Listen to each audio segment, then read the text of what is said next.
a great, clear testimony of the friendship and solidarity, and is hallmark of Namibia's China relationship.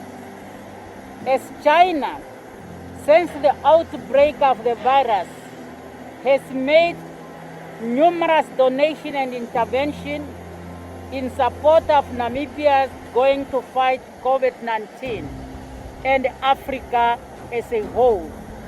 During the fighting against COVID-19, China and African countries have offered mutual support, stood shoulder to shoulder, and given each other valuable material and moral support.